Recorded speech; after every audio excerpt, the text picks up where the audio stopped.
Morning student, welcome back to your Hindi class. Okay, जैसा कि आप जान रहे हैं कि मैं आपको हिंदी पढ़ा रही हूँ। अभी हिंदी का जो हमारा क्लास चल रहा है वो है हिंदी 1। हम लोग हिंदी 1 पढ़ रहे हैं और हिंदी 1 में हम लोगों ने पहला लेसन कंप्लीट कर लिया है। पार्ट 1 हम लोगों ने कंप्लीट कर लिया है, वो भाषा एवं व्याकरण। ओके, ये आपकी पुस्तक है बेटा, हिंदी व्याकरण एवं रचना आपकी पुस्तक है। आप लोग, आई होप कि आप लोग इसको अपने पास रखे होंगे, पेंसिल रखे होंगे अपने पास। ठीक है, तो आज हम लोग पार्ट 2 के बारे में पढ़ेंगे, वर्ड एवं मात्राएं। वर्ड एवं मात्राएं हम लोगों ने भाषा को कंप्लीट कर लिया है। आपने देखा होगा कि ये भाषा है, भाषा एवं व्याकरण, इसकी परिभाषा, इसके भेद, व्याकरण, लिपि, वो राष्ट्रभाषा, प्रादेशिक भाषा, अंतरराष्ट्रीय भाषा, इसके बारे में आपको पिछली वाली वीडियो में बताया गया है। और जो इसके क्वेश्चन आंसर थे वो आपके स्कूल के वेबसाइट पर दे दिया गया था। आई होप कि आप लोगों ने उसको अपनी कॉपी में नोट डाउन कर लिया होगा। ओके, और बुक एक्सरसाइज भी आपको होमवर्क में दिए गए थे, जिसको आप लोगों ने बुक में कंप्लीट कर लिया होगा, है ना। अब जो हम लोग पढ़ेंगे वो है पार्ट नंबर 2, वर्ड एवं मात्राएं। क्या है? वर्ड एवं मात्राएं, page number 11। Okay, open your book, page number 11, word एवं मात्राएं। ठीक है बेटा, आप लोगों ने वर्ड एवं मात्राएं खोल लिया होगा। आज हम लोग इसी के बारे में जानेंगे कि वर्ड किसे कहते हैं, मात्राएं किसे कहते हैं, शब्द, वर्ड और वाक्य में क्या अंतर है, इसके बारे में हम लोग डिटेल से आज मतलब विस्तार पूर्वक जानेंगे। ओके, पहले हम लोग पढ़ेंगे वर्ड। किसके बारे में पढ़ेंगे? वर्ड। ठीक बेटा, आपको बताएं कि बच्चा जब बोलता है या हम जब बोलते हैं तो हमारे मुख से ध्वनि निकलती है। क्या निकलती है? ध्वनि निकलती है। जो ध्वनि निकलती है वही वर्ड होता है, वही वर्ड होता है।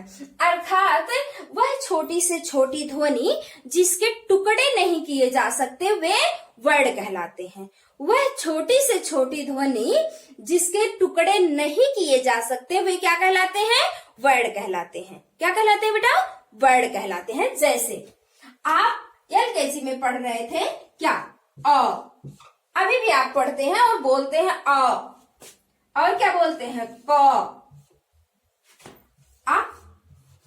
आ, क, ख, आप पढ़ते हैं, है ना। तो आप देखेंगे कि इनके हम और टुकड़े नहीं कर सकते, अर्थात हम इनको और नहीं तोड़ सकते। ठीक है, जिनके टुकड़े नहीं किए जा सकते अर्थात जिनको और नहीं खंड किया जा सकता उसे ही वर्ड कहते हैं। तो इससे स्पष्ट होता है कि भाषा की सबसे छोटी इकाई वर्ड कहलाती है। भाषा की सबसे छोटी इकाई क्या कहलाती है? वर्ड कहलाती है। ठीक है, अब हम लोग जानेंगे कि वर्ड की परिभाषा के आधार पर जानेंगे कि वर्ड किसे कहते हैं। ठीक है बेटा, आप लोगों ने बुक खोल लिया होगा और इसमें देखिए येलो लाइन में लिखा हुआ है। ठीक है, आप लोग येलो लाइन वाली बुक को खोलिए और उसमें देखिए लिखा हुआ है। अभी हम इसको उदाहरण से स्पष्ट करते हैं कि वर्ड कोई कैसे खंड नहीं किए जाते। ठीक है, वर्ड। ठीक है बेटा, आप लोगों ने देखा कि यहाँ पर लिखा हुआ है, वह छोटी से छोटी ध्वनि जिसके टुकड़े नहीं किए जा सकते वर्ड कहलाता है। ठीक है, देखिए वह छोटी से छोटी ध्वनि जिसके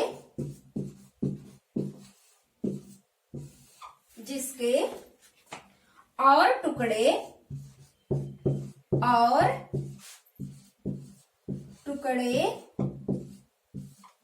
नहीं किए जा सकते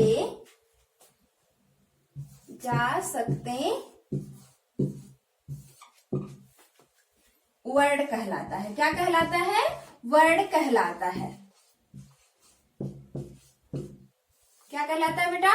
वर्ड कहलाता है। ठीक है, देखिए वह छोटी से छोटी ध्वनि, यानी सबसे छोटी ध्वनि। क्या? सबसे छोटी ध्वनि। वह छोटी से छोटी ध्वनि जिसके और टुकड़े नहीं किए जा सकते, वह वर्ड कहलाता है। अर्थात भाषा की सबसे छोटी ध्वनि जिसको हम सबसे कम समय में बोलते हैं, अर्थात जिसके और टुकड़े नहीं किए जा सकते। इसको हम उदाहरण से समझते हैं बेटा। उदाहरण से, जैसे क्या? अ, आ, क, ख आदि। ठीक है, वह छोटी से छोटी ध्वनि जिसके और टुकड़े नहीं किए जा सकते।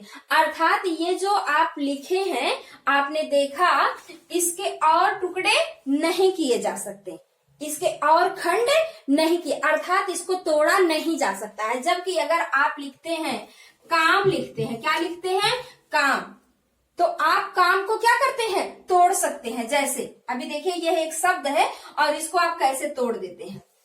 क प्लस आ प्लस म प्लस अ, अर्थात आप इस शब्द को क्या किए? तोड़ दिए। क्या किए? तोड़ दिए। लेकिन जो वर्ड है उसको आप और खंड नहीं कर सकते। ठीक है, तो भाषा की सबसे छोटी इकाई अर्थात वह छोटी से छोटी ध्वनि, अर्थात सबसे छोटी ध्वनि जिसके टुकड़े नहीं किए जा सकते, क्या कहलाते हैं? वर्ड कहलाते हैं। ठीक है बेटा, आ से ज्ञा तक के हम जितने भी वर्ड पढ़ते हैं वही वर्ड है। अ आ इ ई उ ऊ ए ऐ ओ औ अंग अह।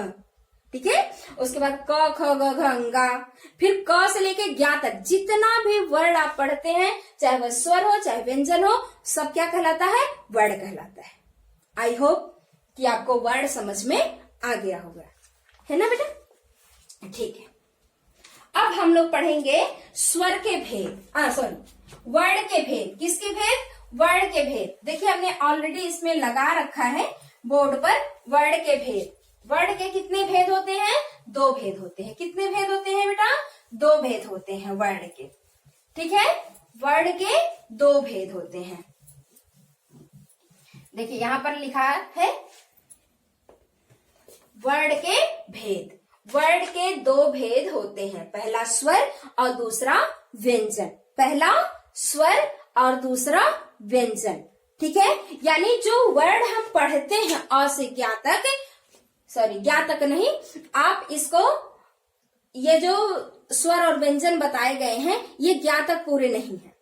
ये अ से, इसमें अंग और अह नहीं है, उसके बाद फिर ये संयुक्त व्यंजन भी इसमें नहीं दिया गया है। ठीक है, तो आपको पहले स्वर और व्यंजन समझ लेते हैं, फिर हम लोग अयोगवाह और संयुक्त व्यंजन भी समझेंगे कि स्वर कितने होते हैं, व्यंजन कितने होते हैं, कौन कौन से वर्ड जो है वो स्वर कहलाते हैं और कौन कौन से वर्ड व्यंजन कहलाते हैं। ठीक है, तो पहले हम लोग पढ़ते हैं स्वर। ठीक है बेटा, देखिए स्वर, स्वर पढ़ते हैं कि स्वर किसे कहते हैं। देखिए आपकी बुक में यहां लिखा हुआ है कि वर्ड के 2 भेद होते हैं, स्वर और व्यंजन, यानी वॉवेल और कॉन्सोनेंट। ठीक है, तो हम लोग पहले पढ़ते हैं स्वर को। जिन वर्णों के उच्चारण में किसी दूसरे वर्ड की सहायता नहीं लेनी पड़ती वे स्वर कहलाते हैं। अर्थात जिन वर्णों को हम बोलते समय किसी दूसरे वर्ड की मदद नहीं लेते हैं, यानी कि उसको बोलते समय किसी और की सहायता से हम नहीं बोलते हैं, तो वही स्वर कहलाते हैं। ठीक है, जिन वर्णों के उच्चारण, उच्चारण मीन्स होता है बेटा बोलना। क्या होता है? बोलना, उच्चारण करना, बोलना। ठीक है, जिन वर्णों को बोलने में हम दूसरे वर्ड की सहायता नहीं लेते हैं वे स्वर कहलाते हैं। ठीक है, जैसे देखिए हम यहां लिख भी देते हैं एक बार, जिन वर्णों के उच्चारण में उच्चारण, उच्चारण बेटा बताए हैं आपको कि बोलना, उच्चारण मीन्स बोलना। जिन वर्णों के उच्चारण में किसी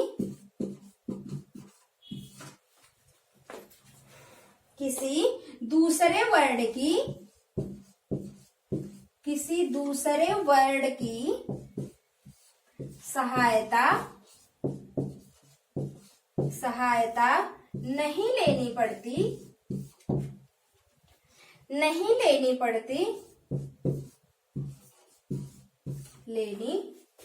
पड़ती वे स्वर कहलाते हैं। वे क्या कहलाते हैं? वे स्वर कहलाते हैं। वे स्वर कहलाते हैं। अर्थात जिन वर्णों को बोलते समय किसी दूसरे वर्ण की सहायता हम नहीं लेते हैं वे ही स्वर कहलाते हैं। और जो स्वर है वो 11 है। हिंदी में स्वर कितने हैं? 11, 11 है। ठीक है, हिंदी में स्वरों की संख्या कितनी है बेटा? 11, 1, ठीक है, 1 अर्थात स्वर जो है वो 11 है। अभी हम लोग ये भी देखेंगे कि कौन कौन से स्वर हैं जो 11 है। ठीक है, जिन वर्णों के उच्चारण में यानी जिन वर्णों को बोलने में किसी दूसरे वर्ण की सहायता नहीं लेनी पड़ती वे स्वर कहलाते हैं। आई होप कि आपको स्वर समझ में आ गया होगा। ठीक है, अब हम लोग इसके उदाहरण से समझ लेते हैं कि वह कौन कौन से वर्ण हैं जो 11 हैं। मैं बता रही हूँ 11 और हम पढ़ते कुछ और हैं। ठीक है, हम तो 13 पढ़ते हैं और मैं बता रही हूँ 11। चलिए अब वो भी देख लेते हैं कि जो 11 हैं और हम पढ़ते 13 हैं तो कैसे 11 है। ठीक है, देखिए जो स्वर है वो है अ, आ, ई, उ, री। ठीक है, ए, ऐ, ओ,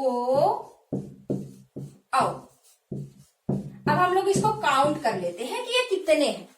ठीक है, अ, आ, ई, उ, री। ए, ऐ, ओ, औ। ठीक है, आप 2 और पढ़ते हैं, अंग और अ। अभी इसके बारे में हम लोग आगे पढ़ेंगे। अंग और अ आप कहेंगे मैंने उसको हटा दिया।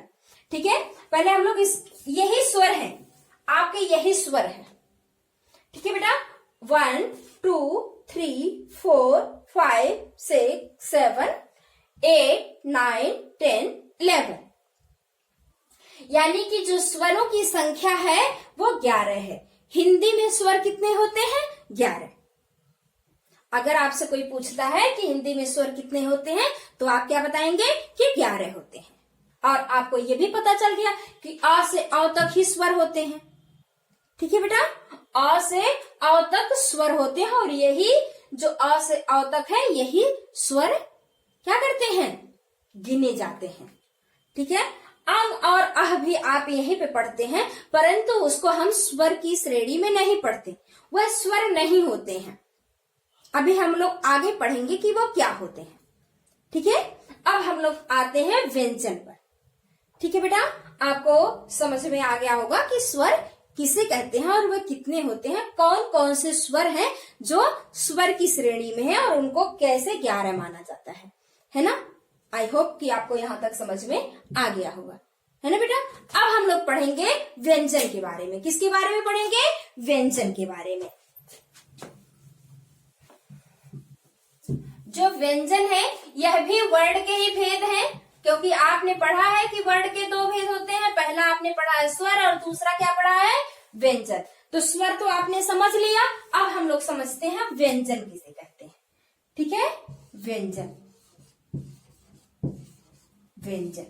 ठीक है बेटा, व्यंजन किसे कहते हैं। आपको बताएं कि आपने पढ़ा है कि स्वर जो होते हैं उनके बोलने में, उनके उच्चारण में किसी दूसरे वर्ण की सहायता नहीं लेनी पड़ती है। लेकिन बेटा जो व्यंजन होते हैं उनको बोलने में किसकी? दूसरे वर्ण की सहायता लेनी पड़ती है। और जो दूसरा वर्ण है वो क्या है? स्वर है। यानी कि जब हम व्यंजन को बोलते हैं तो उसमें हमें स्वर की सहायता लेनी पड़ती है। आपकी बुक में यहाँ पे दिया हुआ है कॉन्सोनेंट में, देखिए व्यंजन में दिया है कि जिन वर्णों के उच्चारण में स्वरों की सहायता लेनी पड़ती है वे व्यंजन कहलाते हैं। देखिए यहाँ पर लिखा हुआ है, जिन वर्णों के उच्चारण में स्वरों की सहायता लेनी पड़ती है वे व्यंजन कहलाते हैं। आई होप कि आपको यहाँ दिख रहा होगा, आपके पास पुस्तक होगी, आप वहां देखिएगा। ठीक है, तो हम यहाँ एक बार लिख भी देते हैं, क्योंकि कुछ बच्चे हैं, हो सकता है उनको पुस्तक ना मिली हो। ठीक है, जिन वर्णों के उच्चारण मीन्स आप जान ही रहे हैं बोलना, जिन वर्णों के उच्चारण में जिन वर्णों के उच्चारण में स्वरों की सहायता लेनी पड़ती है, स्वरों की सहायता लेनी पड़ती है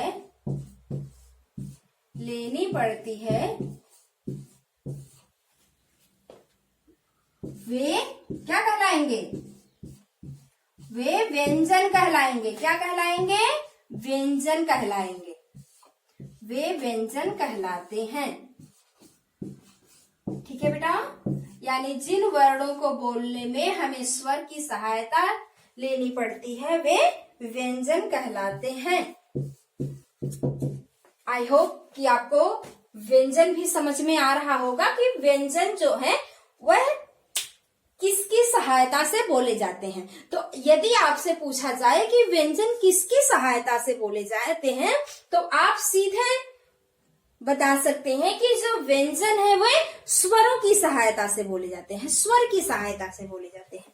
ठीक है बेटा, व्यंजन में स्वर की सहायता लेनी पड़ती है, परंतु जो स्वर होते हैं उसमें किसी की सहायता नहीं लेनी पड़ती है ना। आई होप कि आपको ये समझ में आ गया होगा। और हम लोग ये जान ले, अभी आपने जाना कि जो स्वर होते हैं वो 11 होते हैं। कितने होते हैं? 11। परंतु जो व्यंजन है हिंदी में वे कितने होते हैं, यह भी तो जानना है। व्यंजन कितने होते हैं? तो आपको बताएं कि व्यंजन जो होते हैं वह 33 होते हैं, 33। ठीक, हिंदी में व्यंजन की संख्या कितनी होती है? 33। और स्वर की संख्या 11। इसकल टू कितना हो जाएगा? 3 और 1 4, 3 और 1 4। अर्थात जो आपके वर्ड है वो कितने यहाँ पे हो गए? 44 हो गए। कितने वर्ड हो गए? 44। ये क्या है? व्यंजन है। और ये क्या है? स्वर है। अभी तक आपने 44 वर्डों के यानी 44 वर्डों के बारे में पढ़ लिया है ना। स्वर है, यहाँ देखिए वर्णों के 2 भेद बताए गए। स्वर है जो 11 है और व्यंजन कितने हो गए? 33। यानी टोटल मिला के जो वर्णों की संख्या आपने पढ़ी वो 44। ठीक है, तो आपने पढ़ा कि जो वर्ड है वह 44 वर्ड होते हैं, 44 वर्ड होते हैं। अब हम लोग ये जाने कि व्यंजन जो है वे कहां से कहां तक माने जाते हैं, क्योंकि मैम ने बताया कि उसमें संयुक्त व्यंजन नहीं माने जाएंगे। ठीक है, तो हम लोग जानेंगे कि कहां से कहां तक के वर्ड व्यंजन कहलाते हैं। ठीक है, देखिए पेज नंबर आप लोग 12 ओपन कीजिए, पेज नंबर 12। यहाँ देखिए क ख ग घ ङ च छ ज छ य ट ठ ड ढ ड़ त थ द ध न प फ ब भ म य र ल व श स श ह। ठीक है, तो जो आपने पढ़ा अब इसको काउंट कर ले। 5 2 जा 10, 5 3 जा 15, 5 4 जा 20, 5 5 जा 25। उसके बाद इसको भी काउंट कर ले 25 के बाद, फिर 26, 27, 28, 29, 30, 31, 32, 33। अभी आपने पढ़ा कि व्यंजन की संख्या कितनी होती है? 33 होती है। तो यही जो वर्ड है वही व्यंजन है। ठीक है, यानी कि क से माँ तक के, ह तक के, क से ह तक के जो वर्ण होते हैं वे आपके आते हैं व्यंजन में। ठीक है बेटा, आई होप कि आपने स्वर और व्यंजन समझ लिया होगा। समझ लिया? ओके।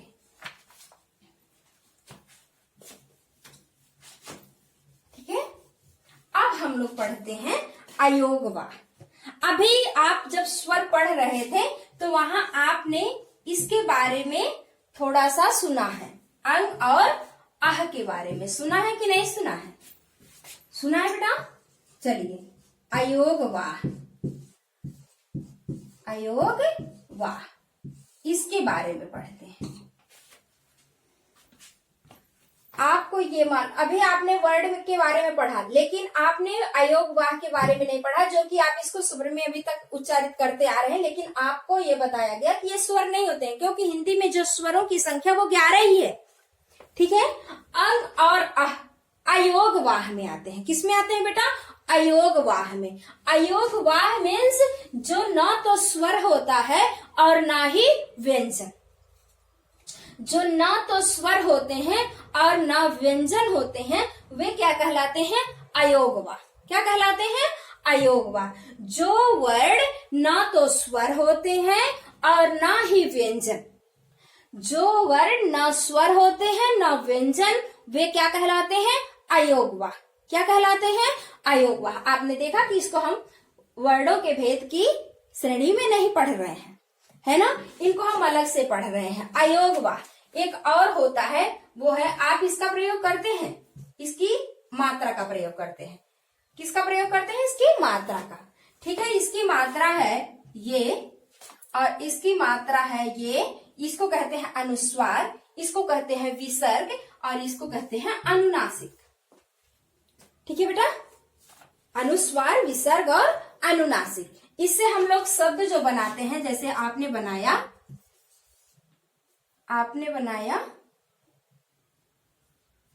चलिए इसको छोड़िए, आपने बनाया जैसे गंगा। क्या बनाया? गंगा। तो आपने यहां बिंदी लगाया, यानी आपने किसका प्रयोग किया? इस अंग का प्रयोग किया, वहां पे उसकी मात्रा के रूप में। ठीक है, आप इससे भी एक शब्द बनाते हैं, जैसे अंगूर आप पढ़ते हैं तो आप इसी से पढ़ते हैं, है ना। उसके बाद है, जैसे आपने इसको पढ़ा क्या? प्रातः। क्या पढ़ते हैं? प्रातः। इसका उच्चारण जो, इसको हम जब बोलते हैं बेटा, ये विसर्ग कहलाता है। ये चिन्ह का नाम विसर्ग है। प्रातः, अतः कहते हैं ना, तो आप इसको आधे ह की तरह पढ़ते हैं, ये विसर्ग है। उसके बाद है अनुनासिक। अनुनासिक को आप क्या कहते हैं? चंद्रबिंदी। चंद्रबिंदी कहते हैं ना, जैसे आप पढ़ते हैं इसको 5, क्या पढ़ते हैं? 5 या चांद, तो आप वहां क्या लगाते हैं? चंद्रबिंदी लगाते हैं। ठीक है, तो आई होप कि आपको अयोगवाह भी समझ में आया होगा। और अयोगवाह उसे ही कहते हैं जो ना तो स्वर होते हैं और ना ही व्यंजन। ठीक है बेटा, अब हम लोग पढ़ेंगे संयुक्त व्यंजन के बारे में। किसके बारे में पढ़ेंगे? संयुक्त व्यंजन। कि संयुक्त व्यंजन किसे कहते हैं और कौन कौन से वो वर्ड हैं जो संयुक्त व्यंजन में आते हैं। ठीक है, अब हम लोग पढ़ेंगे संयुक्त व्यंजन। वो है संयुक्त व्यंजन।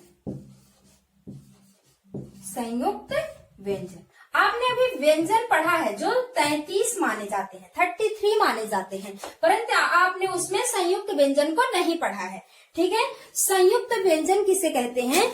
दो व्यंजनों के योग से, जो वर्ड दो व्यंजन से बनते हैं। आपने व्यंजन पढ़ा है ना, व्यंजन किसे कहते हैं? यानी जो स्वर की सहायता से बोले जाते हैं वे व्यंजन कहलाते हैं। तो जो वर्ड दो व्यंजन के योग से बनते हैं वे संयुक्त व्यंजन कहलाते हैं। जो वर्ड दो व्यंजनों के योग से बनाए जाते हैं वे संयुक्त व्यंजन कहलाते हैं।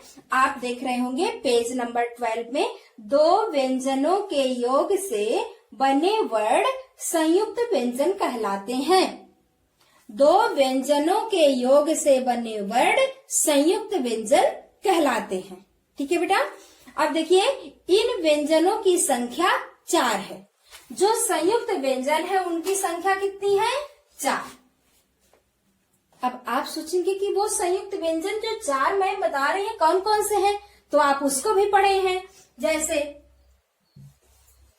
छ पढ़ते हैं, यस।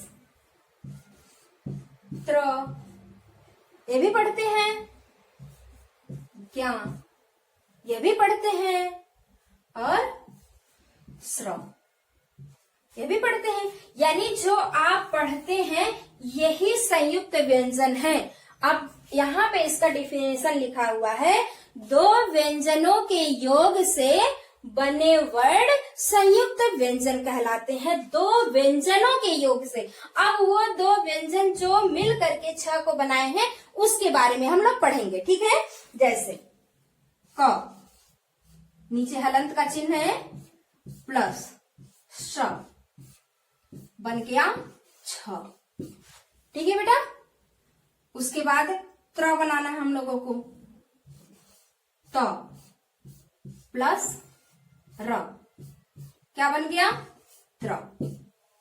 उसके बाद हम लोग पढ़ेंगे ज्ञा, ये है ज हलंत है प्लस न्या, इसका टू क्या बन गया? ज्ञान। उसके बाद हम लोग पढ़ेंगे स प्लस र बराबर स्र। ठीक है बेटा। ये है आपके संयुक्त व्यंजन। यहाँ पे देखिए आपकी पुस्तक में दिया भी है छ ज्ञान, यहाँ त्र है और यहाँ स्र। ठीक। तो जो वर्ड दो व्यंजनों के योग से बनाए जाते हैं वे संयुक्त व्यंजन कहलाते हैं। आई होप कि आपको यहाँ तक समझ में आ गया होगा। इसके बाद जो है जो भी बचा है वो हम लोग नेक्स्ट वीडियो में पढ़ेंगे। ओके बेटा, बाय, थैंक यू।